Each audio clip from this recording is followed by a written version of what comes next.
तू अगर अपने आप को ही डिमोटिवेट करने बैठ जाएगा ना तो बेटा मैं कुछ नहीं कर पाऊंगा तेरी जिंदगी में, समझ रहा है। तो सबसे पहले ये चीज देखो कि भाई आपने 2 साल पहले क्या किया था और उस 2 साल के हिसाब से आज आप कितने इनपुट्स डाल पा रहे हैं। बेटा पॉजिटिव एटीट्यूड रखना पड़ेगा आपको। पहली बात, आप लोग कुछ ज्यादा सोच रहे हैं, पढ़ाई कम कर रहे हैं, ठीक है। जब आप पढ़ाई ज्यादा करने लगेंगे ना, जो आपका खाली टाइम में आपका जो दिमाग काम कर रहा है, मैंने आप सभी लोगों को बोलता, ड्रॉपर्स के साथ सबसे बड़ी इशू यही है, जो आप रोज ज्यादा सोच रहे हैं ना, इससे ये होगा, उससे वो होगा, आंसर नहीं आएगा, इससे ये होगा, ठीक है। ये आपने 2 साल सोचा है और आप अभी भी बताने के बाद भी नहीं छोड़ रहे हैं उस चीज को।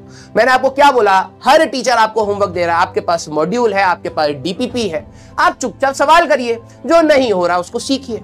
इतना सरल तरीका है अपने एग्जाम को देने का। लेकिन जो बच्चे कुछ ज्यादा अपने आप को एनालाइज कर रहे हैं और आपको लग रहा है उस एनालिसिस से अगर आपकी रैंक आएगी, तो आप सही में बता रहा हूं बहुत गलत है। हर साल बहुत सारे ऐसे बच्चे होते हैं जो डेडिकेटेडली पढ़ाई कर तो रहे होते हैं, लेकिन उनके दिमाग में इस प्रकार के थॉट्स हमेशा चल रहे होते हैं, जिसकी वजह से वो हमेशा डिविएट हो जाते हैं और एट दी एंड वो अपने आप पे इतना सोच चुके होते हैं, इतना प्रेशर क्रिएट कर चुके होते हैं कि एग्जाम में उनकी परफॉर्मेंस निल हो जाती है। क्लियर? तो आप सभी लोगों को मैं एक चीज बोलना चाहूंगा कि आपको पढ़ाई करते समय पेशेंस रखना है, ठीक है।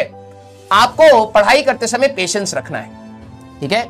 जिन लोगों के क्वेश्चंस हो रहे हैं तो उन्होंने कहीं ना कहीं मेहनत करी है। आप किस पैरामीटर पे अपने आप को डिसाइड कर रहे हैं या फिर जज कर रहे हैं, पहले वो डिसाइड कर लीजिए। क्या आपको अपने कल से बेहतर बनना है या आपको सबसे अभी बेहतर बनना है? और अगर आप अभी मुश्किल से 4 लेक्चर हुए हैं और आप अभी सबसे बेहतर बनने की बात कर रहे हैं, तो आप गलत है। रीजन बीइंग, पहले आपको 2 साल आपने गलतियां करी हैं, पहले उसको सुधारिए।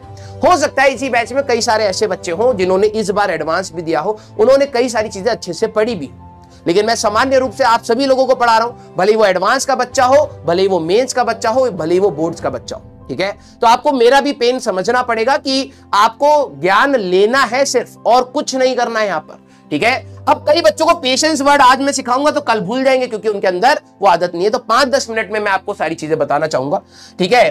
कई बच्चे टाइम फ्रेम होके पढ़ाई करते हैं, भाई 2 मिनट में सवाल होना ही होना है, नहीं हुआ तो मैं गया, ठीक है। ऐसा नहीं है, कुछ सवाल जल्दी होते हैं, कुछ सवाल टाइम लेते हैं। अगर आपकी थ्योरी अच्छी है तो आपको डेफिनेटली टाइम देना चाहिए। अगर आपने थ्योरी को अच्छे से नहीं पढ़ा है, बेसिक्स क्वेश्चन नहीं करे और आप जबरदस्ती एक टफ क्वेश्चन लेके बैठे हैं कि सर मैं आधा घंटा लगाऊंगा लेकिन इसको कर दूंगा, वो ईगो मसाज कर रहे हैं आप अपनी, ठीक है। आप सिलेक्शन के लिए नहीं पढ़ रहे। सबसे पहली बात है कि आपके बेसिक क्वेश्चन होने चाहिए, आपकी डीपीपी होनी चाहिए, आपको क्लास के क्वेश्चन जो करवाए गए हैं, अगर आपको नहीं समझ आ रहा है तो क्लास के क्वेश्चन आप रिपीट करिए, खुद से सॉल्व करिए। डेफिनेट इंपैक्ट आता है उस चीज का, डेफिनेट इंपैक्ट आता है। बात है कि क्लास जब चल रही होती है, फालतू की चैटिंग आप सभी लोग रोक नहीं पा रहे हैं अपने आप को, लेकिन इंपॉर्टेंट पॉइंट आप वहीं पर मिस कर रहे हैं। हर टीचर कुछ ना कुछ इंपॉर्टेंट पॉइंट बोल के बता रहा है, और ध्यान से सुनिए, हमारे बीच में कम्युनिकेशन नो डाउट एक एडटेक की वजह से एक बोर्ड है, लेकिन मेजॉरिटी कम्युनिकेशन हमारा बोलने से हो रहा है। अगर आप मेरे वर्ड्स को या किसी भी टीचर के वर्ड्स को ध्यान से नहीं सुनेंगे, आप इंपॉर्टेंट पॉइंट्स को मिस कर जाएंगे। करेक्टिंग मिस्टेक्स, कई बच्चों को यह बात लगती है कि सर मैंने क्वेश्चन करा, गलती हो गई, तो क्या हुआ फिर? आप कौन से भाई तुर्रम खाओ कि आप गलती नहीं करेंगे, या मैं कौन सा तुर्रम खाऊं कि मैं गलती नहीं करूंगा? गलतियां मेरे से भी होती हैं, लेकिन बात यह है कि जो गलती हुई है उसको एक बार रुक के, एक बार देख के समझिए कि क्या गलती करी है। जिन बच्चों का डायमेंशन एनालिसिस में आंसर तक नहीं पहुंच पा रहा है, आप इक्वेशंस गलत, पहली बात डायमेंशंस आपने याद नहीं करी है, मैं अभी बता रहा हूं, खुले में बता रहा हूं, डायमेंशंस याद नहीं करी। दूसरी बात, जब आप पावर को इक्वेट कर रहे हैं, आप लीनियर इक्वेशन सॉल्व नहीं कर पा रहे, और उसमें कुछ क्वेश्चन में है ही नहीं, कुछ नहीं है उस क्वेश्चन में, ठीक है। सेल्फ मोटिवेशन, अब बात आती है कि सर मैंने एक बच्चे का कमेंट पढ़ा कि सर मेरे से ना 2 क्वेश्चन नहीं हुए होमवर्क के, 12 या 11 जो भी था, ठीक है। अब वो उस पर रो रहा था कि सर 2 क्वेश्चन नहीं हुए, बड़ा अजीब सा लग रहा है, ये वो फलाना ठिकाना। तो अपने आप की ना मेहनत को बस रोने पीटने से धो दो बस, ठीक है। इतने सारे क्वेश्चन, वही बात है ना, सेल्फ मोटिवेशन क्या होती है भाई? पॉजिटिव साइड देखना ही सेल्फ मोटिवेशन है लाइफ में, है ना। आपने इतने सारे क्वेश्चन लगाए, 30-40 क्वेश्चन हम लोगों ने 3 लेक्चर में अप्रोक्सीमेटली लगाए, और 30-40 के आसपास मैंने होमवर्क दिया। 70-80 क्वेश्चन में 2 क्वेश्चन नहीं हुए ना, हो सकता 5 नहीं हुए, हो सकता 10 नहीं हुए, भाई 60-70 क्वेश्चन तो तूने लगाए ना, उस पे भी तो थोड़ा सा अच्छा फील कर सकता है। तू अगर अपने आप को ही डिमोटिवेट करने बैठ जाएगा ना, तो बेटा मैं कुछ नहीं कर पाऊंगा तेरी जिंदगी में, समझ रहा है। तो सबसे पहले ये चीज देखो कि भाई आपने 2 साल पहले क्या किया था, और उस 2 साल के हिसाब से आज आप कितने इनपुट्स डाल पा रहे हैं।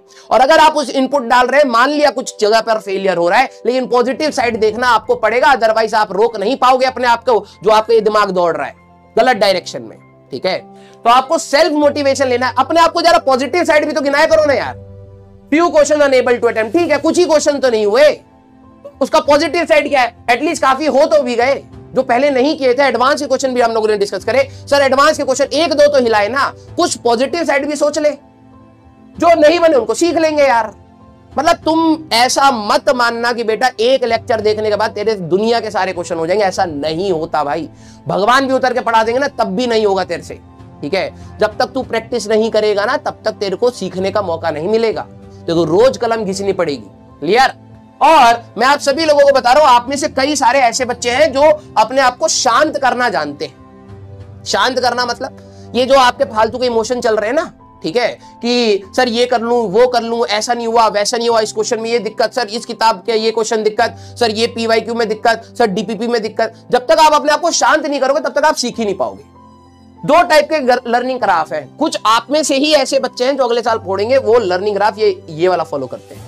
हर क्लास आपके लिए टफ होगी, लेकिन वो टफनेस अपनी बढ़ाते जाएंगे, अपनी प्रैक्टिस बढ़ाते जाएंगे, अपना सेल्फ मोटिवेशन बढ़ाते जाएंगे, क्योंकि उनको सीखना था।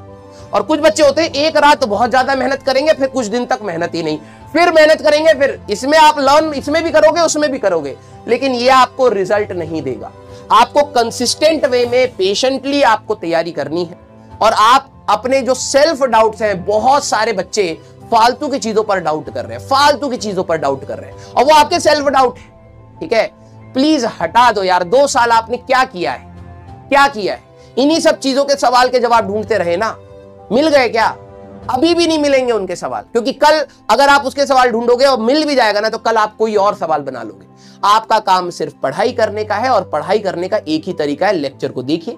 अगर आपको कहीं दिक्कत आ रही है तो डाउट पूछिए, अगर आपको लग रहा है यार ये क्वेश्चन थोड़ा सा टफ था तो खुद से सॉल्व करिए, और जब आंसर आए तो एक बार बैठ के सोचिए कि आपने क्या किया है। ये एक सिंपल सा प्रोसेस है।